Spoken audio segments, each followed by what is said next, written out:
Know your place. You're here to serve, not to be seen. Is that clear? That's what Isabella Stevens whispered, inches from her face, as she adjusted her diamond tiara backstage at the Grand Hotel Metropolitan. In front of her, holding a microphone with steady hands despite her swollen belly, stood a 7 months pregnant black woman. Her name was Camila Rodriguez. The wedding she was hired to sing at? It was Isabella's. And the groom was Camila's ex-husband. Oh, and the father of the baby she was carrying. Isabella thought this was going to be the most humiliating night of Camila's life. She had no idea she'd just handed the mic to the wrong woman, because Camila might have lost her job, her marriage, and her old life.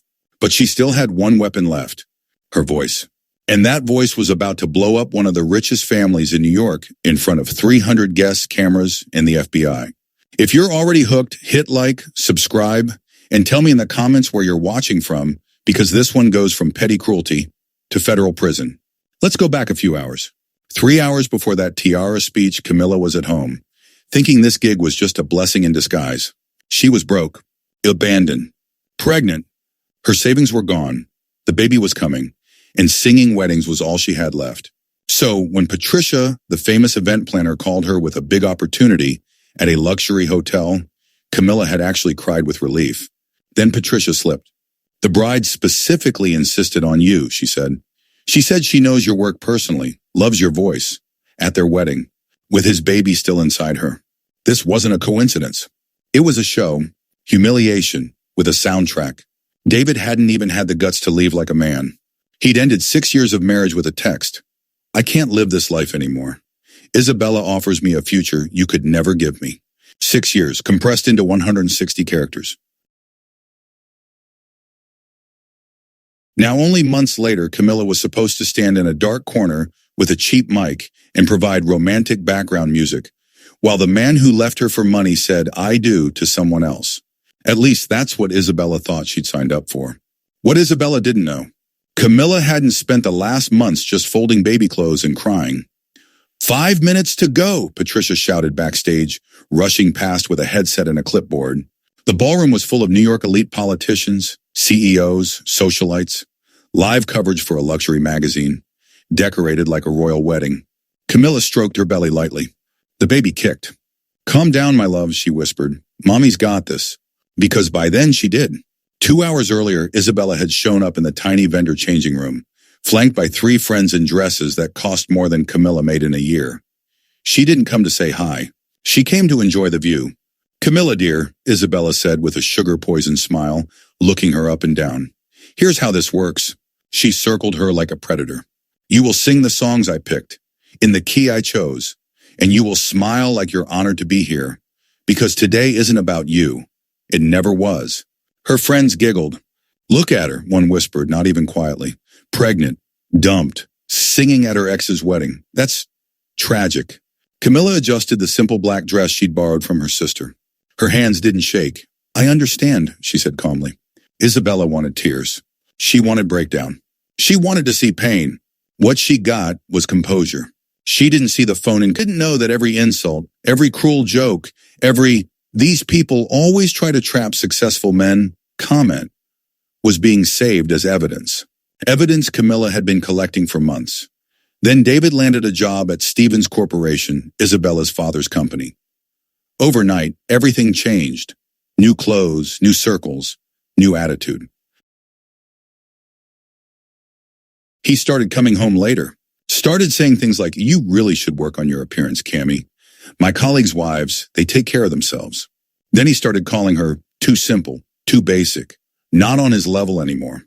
When she found out she was pregnant, she thought maybe that would be the thing that pulled them back together. "This will ruin everything," he'd shouted. "Stevens will never accept me if you show up pregnant. He's too conservative."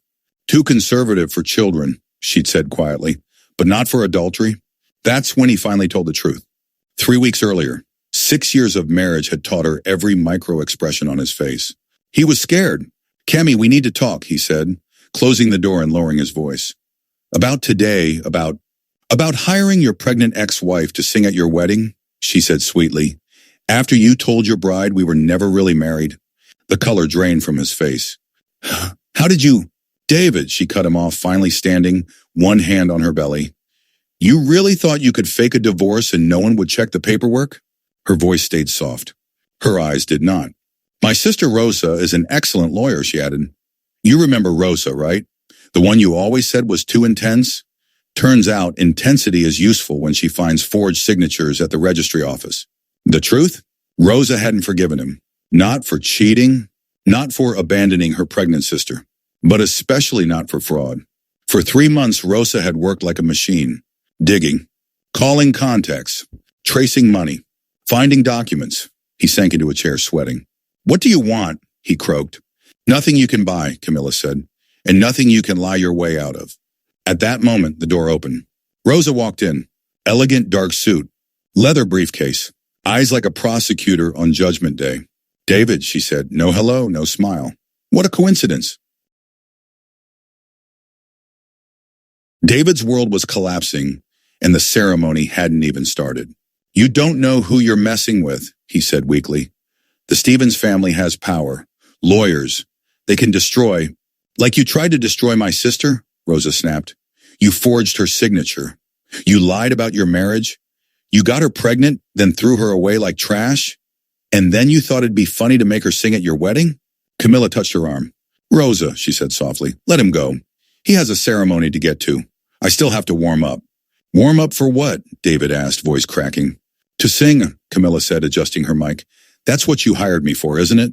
As he stumbled out, Rosa turned to her. And for the first time in months, she didn't see a broken woman. She saw a storm. For months, she said, I felt small, invisible. Tonight, 300 of the most powerful people in New York are going to listen to me. And trust me, she picked up the mic. They're going to hear more than a love song. If you're still watching, drop a "we're" in the comments so I know you're with me. And if you haven't yet, subscribe, because this wedding is about to turn into a crime scene. 5 p.m. Right on schedule.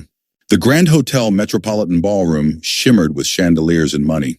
But from that spot, Camila could see everything. The altar, the guests, the cameras, and all the phones filming for Instagram stories. The officiant spoke. Ladies and gentlemen, please rise for the bride. The doors opened. Isabella walked in like a queen. $200,000 dress, veil, perfect makeup, a practiced Victoria's smile. The whole room watched her, except for one woman in the corner, holding a mic and quietly counting down. When the ceremony ended and it was time to sign the official papers, the officiant smiled. 6 years of vows you threw away for a rich blonde who came to play. You called me less. You called me low, but hid a fake divorce I wasn't meant to know. A ripple ran through the crowd. At first, people thought it was just dramatic lyrics. Then she continued, papers forged with stolen name. My signature used to end your shame. While I cried alone, pregnant and bruised, you laundered millions for the Stevens to use. The murmur turned into shock. Isabella stopped smiling. Stop, David hissed to the musicians, but they kept playing. 2 security guards hired by the hotel, briefed by Rosa, gently blocked him as he tried to rush the stage. Princess bride in a diamond crown? Did you know what he's hiding now? Offshore accounts and hidden gold. 50 million lies you were never told. We have proof, Rosa continued, that David Rodriguez forged my sister's signature to fake a divorce. We also have documents showing he helped Charles Stevens, Isabella's beloved father, hide $50 million in taxes through offshore accounts in Panama. People turned toward Charles Stevens, sitting in the front row, suddenly very small in his expensive suit. For the record, Rosa added, this evidence has already been sent to the FBI. Agents are on their way. Isabella, don't listen to her. Cut on, David yelled. She's lying to ruin our day. Am I? Camila asked. She stepped off the stage, hand on her belly, and walked right up to them. You hired your pregnant ex-wife to sing at your wedding so you could gloat, she said quietly enough that only their mics carried the words. You thought I was powerless. You thought I would stand in a corner and cry. You forgot one thing, David. She raised her head. At that exact moment, men in suits walked into the ballroom. Badges out. David Rodriguez? Charles Stevens, the lead agent called out. You're under arrest for tax fraud, money laundering, and document forgery. Anything you say can and will be used against you in a court of law. Cameras flashed. Phones shook in hands. Guests screamed. Isabella grabbed David's arm. Tell me it's not true, she sobbed. Tell me she's lying. Mr. Stevens, the agent said, turning to her father, you'll come with us too. Charles tried to stand, then sank back, realization crashing in.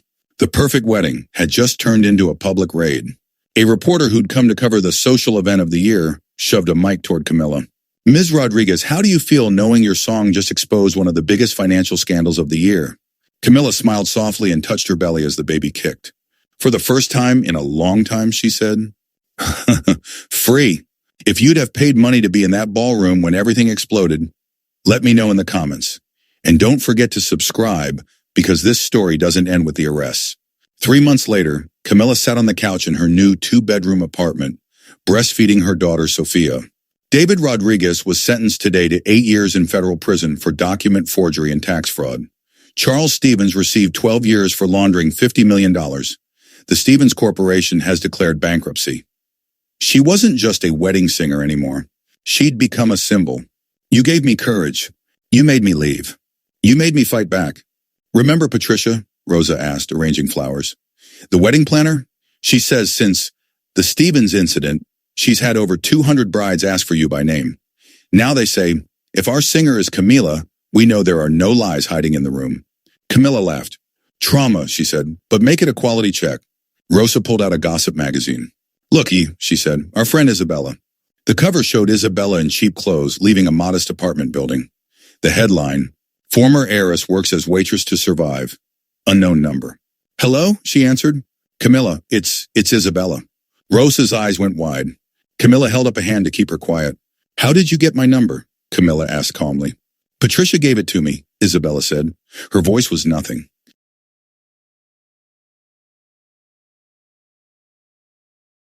Nothing like the arrogant, sharp girl from the hotel. I know I don't deserve to talk to you, but I had to call to say something. Silence. I was wrong, Isabella continued, voice cracking. About you. About everything. About what matters. You saved me from a marriage that would have destroyed me, and I treated you like garbage. Camila shifted Sophia in her arms.